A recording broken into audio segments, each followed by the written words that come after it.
परिचय। हम जानते हैं कि पशु विषमपोषी होते हैं, इसलिए वो अपने भोजन के लिए दूसरे जीवों पर निर्भर होते हैं। हाँ, पशुओं को भोजन के लिए बाह्य स्रोत की आवश्यकता होती है, इसलिए हम कह सकते हैं कि वो बने बनाए भोजन पर निर्भर होते हैं तथा ये बना बनाया भोजन या तो पौधों से आता है अथवा दूसरे पशुओं से।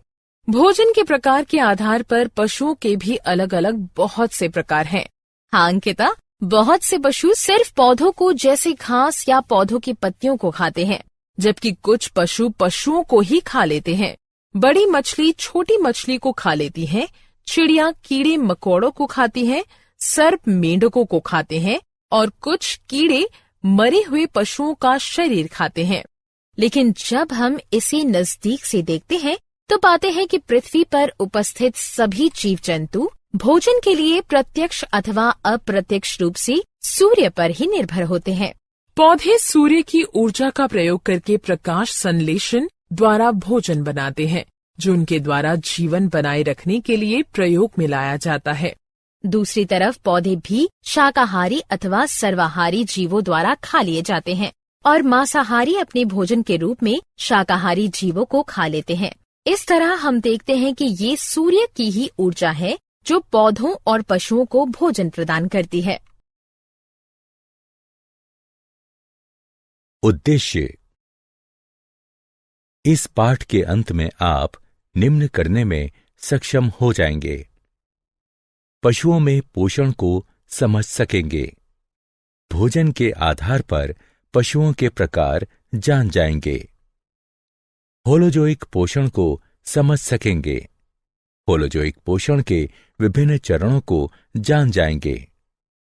मनुष्य में पोषण को समझ सकेंगे। पाचन तंत्र के विभिन्न अंगों के बारे में जान जाएंगे। मुख द्वार, मुख गुहा, ग्रसनी, ग्रासनली, अमाशय, क्षुद्रांत, बृहदांत्र और गुदा की संरचना तथा कार्य प्रणाली को समझ सकेंगे।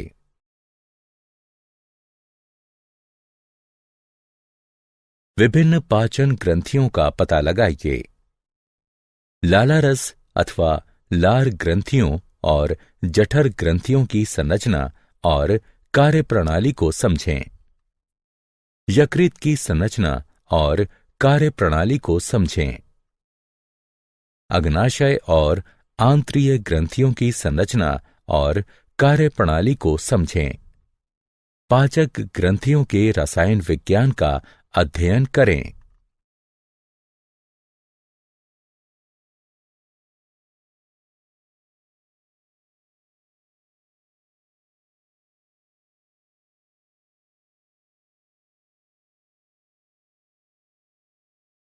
पशुओं के प्रकार।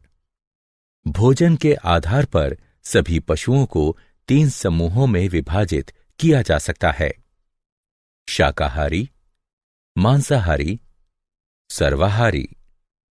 जैसा कि हम पहले ही चर्चा कर चुके हैं, वो पशु जो सिर्फ पौधों को खाते हैं शाकाहारी कहलाते हैं। वे घास, पत्तियां, अनाज, फल या वृक्ष की छाल खा सकते हैं। उदाहरण: बकरी, गाय, भैंस, भेड़, हिरन, ऊंट, गधा, बैल, हाथी, बंदर, गिलहरी, खरगोश, टिड्ढा और दरियाई घोड़ा। ठीक उसी तरह वो पशु जो सिर्फ दूसरे जीवों को खाते हैं मांसाहारी कहलाते हैं, जैसे शेर, चीता, मेढक, गिद्ध, किंगफिशर, छिपकली, भेड़िया, सर्प और बाज। इनके अलावा वो पशु जो पौधों और पशुओं दोनों को खाते हैं सर्वाहारी कहलाते हैं। उदाहरण: मनुष्य, कुत्ता, कौवा, गौरैया, भालू, मैना और चींटी।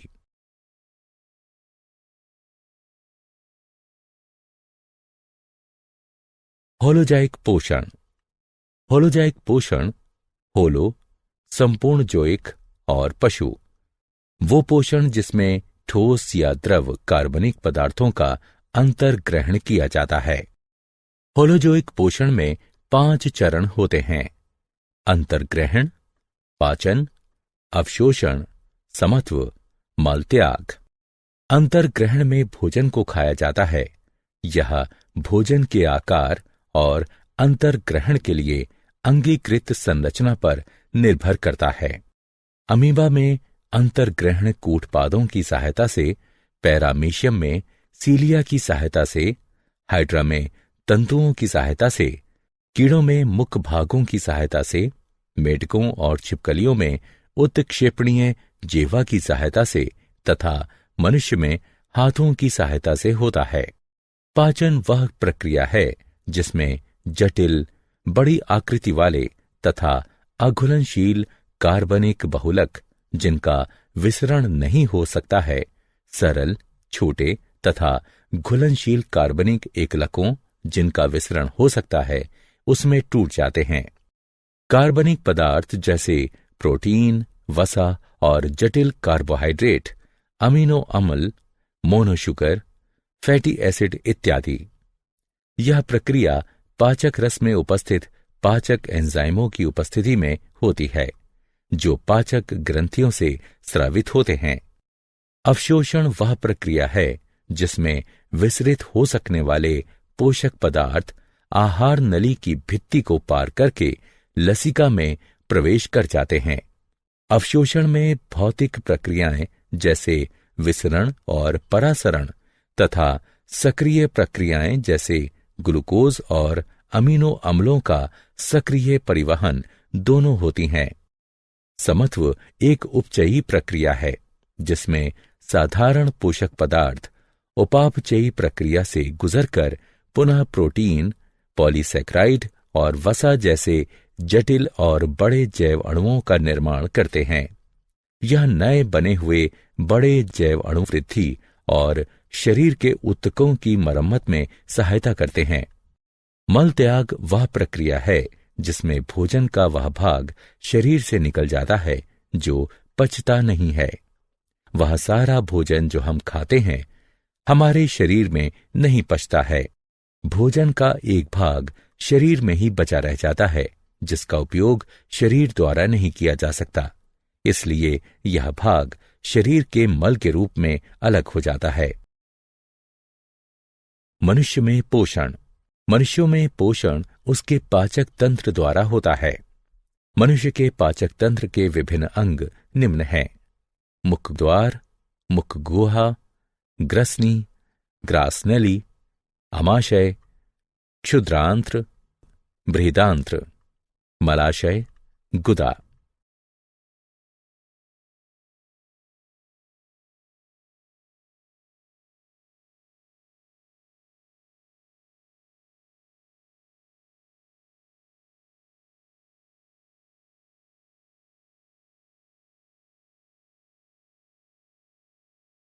मुख द्वार।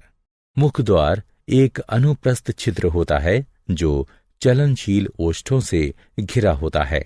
इसका मुख्य कार्य अंतर्ग्रहण है।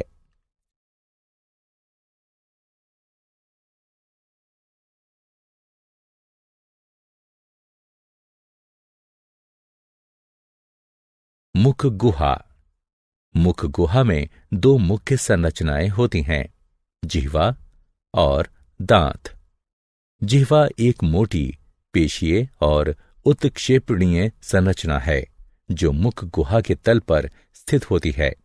जिह्वा पर स्वाद कलिकाएं होती हैं जो भोजन का स्वाद लेने में, भोजन और लाला रस को मिलाने में तथा भोजन को निगलने में सहायता करती हैं।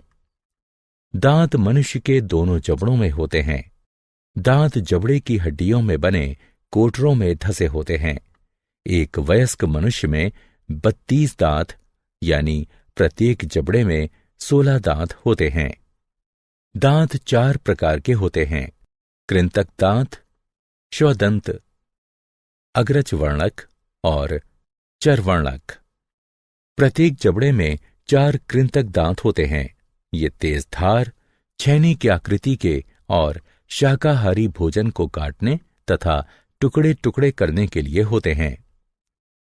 प्रत्येक जबड़े में 2 शिवदंत होते हैं।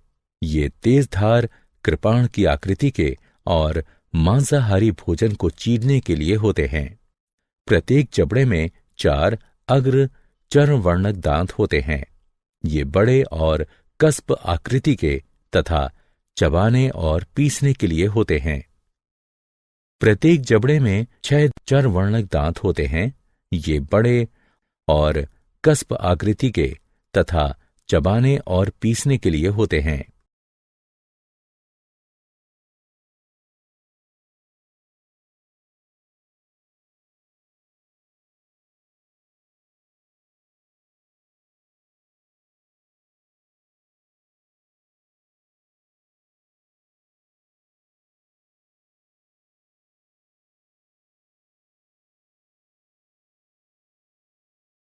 ग्रसनी। ग्रसनी एक कीप जैसी आकृति होती है जहां भोजन और वायु एक दूसरे को पार करते हैं। इसमें 2 छिद्र होते हैं। कंठ द्वार कंठ और श्वास नली में खुलता है। गलेट ग्रास नली में होती है और भोजन निकलने के दौरान खुलती है। ग्रास नली। ग्रास नली पाचन तंत्र का एक लंबी, संकरी और नलीदार भाग है। यह गर्दन और ग्रसनी से अमाशय में खुलती हैं। यह क्रमाकुंचन द्वारा भोजन का परिवहन करती है। अमाशय। अमाशय एक मोटा, पेशीय और जे की आकृति का थैला होता है जो ऊपरी उदर के बाएं भाग में स्थित होता है। अमाशय भोजन के मंथन और पाचन में सहायता करता है। अमाशय में भोजन का 3 घंटे तक मंथन होता रहता है, जिसके कारण भोजन छोटे छोटे टुकड़ों में टूट जाता है और एक अर्धठोस पेस्ट बनता है। अमाशय की भित्ति में 3 नलीदार ग्रंथियां होती हैं, जिनसे जठर रस स्रावित होते हैं। जठर रसों में मुख्यतः 3 पदार्थ होते हैं: HCl यानी पेप्सिन, एंजाइम और श्लेम। HCl की उपस्थिति के कारण पेप्सिन एंजाइम अम्लीय होता है और प्रोटीनों का पाचन शुरू कर देता है। श्लेम अमाशय की भित्ति को उसी के द्वारा स्रावित HCl अम्ल से बचाता है। अमाशय की पेशीय भित्ति भोजन और जठर रसों को एक दूसरे में मिश्रित करने में सहायता करती है। क्षुद्रांत्र। क्षुद्रांत्र आहार नली का सबसे बड़ा भाग होती है। एक वयस्क मनुष्य में यह लगभग 6.5 मीटर लंबी होती है। यह बहुत संकरी होने के कारण क्षुद्रांत्र कहलाती है। क्षुद्रांत्र 3 भागों में विभाजित होती है: गृहिणी, जेजुनम और इलियम। क्षुद्रांत्र वह स्थान है जहां भोजन पूरी तरह से पच जाता है और उसका अवशोषण प्रारंभ हो जाता है। इसमें 2 ग्रंथियों से स्रावित होने वाले रस आते हैं: यकृत और अग्नाशय। यकृत से पित्त स्रावित होता है, जो एक हरा पीला लवण युक्त क्षारीय द्रव होता है, जो वसा का पायसीकरण अथवा उन्हें तोड़ने में सहायता करता है। इसलिए अमाशय से आया हुआ अम्लीय भोजन यहां पित्त द्वारा क्षारीय हो जाता है और वसा भी छोटी छोटी बूंदों में टूट जाती है। अग्नाशय से अग्नाशयी रस स्रावित होता है, जिसमें एमाइलेज, ट्रिप्सिन और लाइपेज होते हैं। एमाइलेज मंड को तोड़ता है, जबकि ट्रिप्सिन प्रोटीन को, लाइपेज पायसीकृत वसा को तोड़ता है। बृहदांत्र। बृहदांत्र क्षुद्रांत्र की तुलना में छोटी और चौड़ी होती है। यह कोलन में जाने वाले भाग और मलाशय में विभाजित होती है। यह मल के निर्माण और उसके अस्थायी भंडारण में सहायता करती है। अधिकतम कशेरुकियों में कोलन पाचन तंत्र का आखिरी भाग होती है। शरीर से बाहर निकलने से पहले यह ठोस पदार्थों में से जल तथा लवण अवशोषित कर लेती है। मलाशय बृहदांत्र का 6 से 8 इंच लंबा भाग होता है। यह ठोस अपशिष्टों का तब तक भंडारण किए रहता है जब तक वो गुदा द्वारा शरीर से बाहर नहीं निकल जाते हैं। गुदा गुदा धड़ के आधार पर स्थित होती है और पाचन तंत्र के अपशिष्ट पदार्थों को शरीर से बाहर निकालने का काम करती है। पाचन ग्रंथियां। इन अंगों के अतिरिक्त कुछ पाचन ग्रंथियां भी होती हैं जो पाचक एंजाइमों को स्रावित करती हैं। ये पाचक ग्रंथियां हैं लाला रस ग्रंथियां, जठर ग्रंथियां, यकृत, अग्नाशय, आंत्रीय ग्रंथियां। लाला रस यानी लार ग्रंथियां। मनुष्य में लाला रस ग्रंथियों के 3 युग्म होते हैं। इनसे लाला रस या लार स्रावित होती है, जिसमें पाचक एंजाइम टाइलिन अथवा लारिये एमाइलेज होता है। लाला रस नलिकाएं मुख गुहा में खुलती हैं। जठर ग्रंथियां। जठर ग्रंथियां अमाशय की भित्ति में होती हैं और जठर रस स्रावित करती हैं।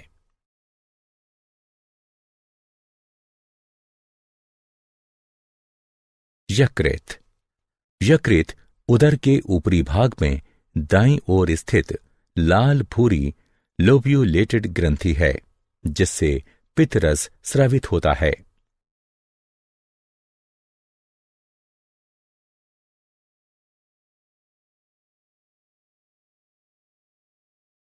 अग्नाशय।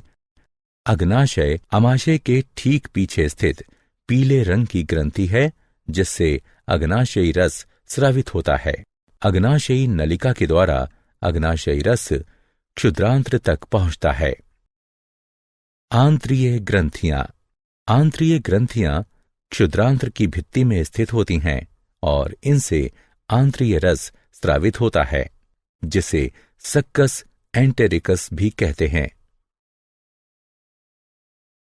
मनुष्य के पाचन तंत्र में कार्य करने वाले एंजाइम।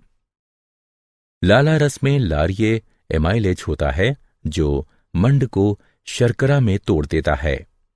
HCl की उपस्थिति में पेप्सिन प्रोटीन का पाचन करता है। पेप्सिन अम्लीय माध्यम में ही सक्रिय हो पाता है। यकृत यानी पित्ताशय का पित्त वसा का पाचन करके उसे फैटी एसिड में तोड़ देता है। यह भोजन को क्षारीय माध्यम में परिवर्तित कर देता है। एमाइलेज मंड को पचाता है। अग्नाशय से ट्रिप्सिन प्रोटीन को पचाता है। अग्नाशय से लाइपेज पाइसीकृत वसा को तोड़ता है। अग्नाशय से दांतों का क्षय। दांतों के क्षय के कारण दंतवल्क और दंत धातु धीरे धीरे मुलायम हो जाते हैं। जब जीवाणु शर्करा को पचाकर अम्ल का उत्पादन करते हैं तो वो अम्ल दंतवल्क के लवण को नष्ट कर देता है और दांतों का क्षय प्रारंभ हो जाता है।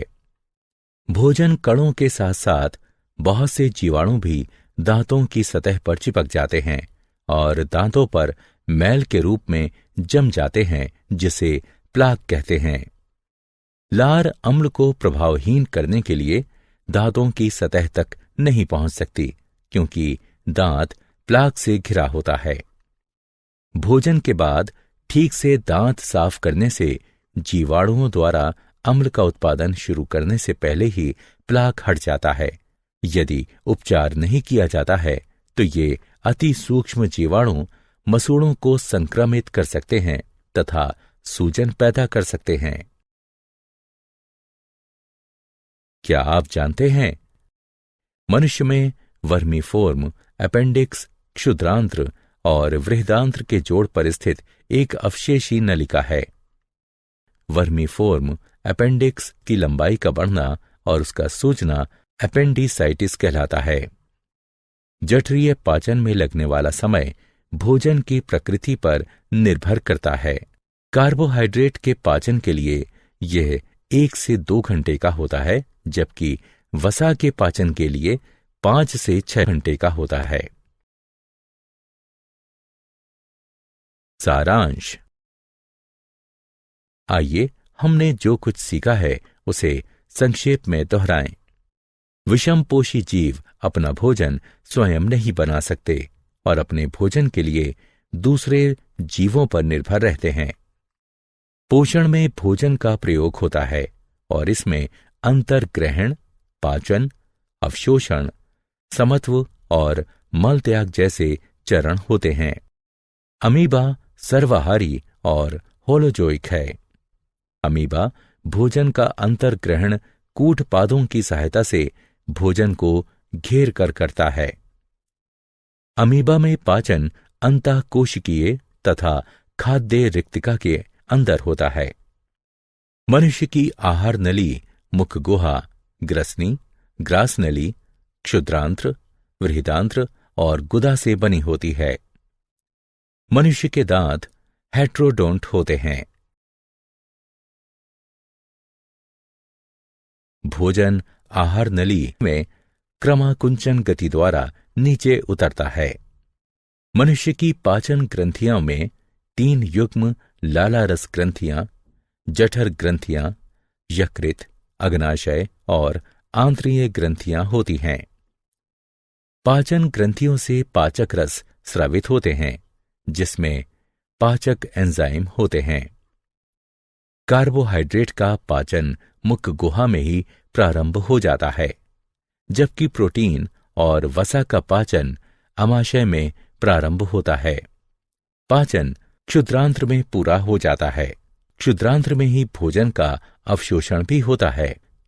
दांतों का क्षय स्ट्रेप्टोकोकस म्यूटेंस जीवाणु द्वारा होता है, जो शर्करा युक्त भोजन में किण्वन करता है और कार्बनिक अम्लों का उत्पादन करता है।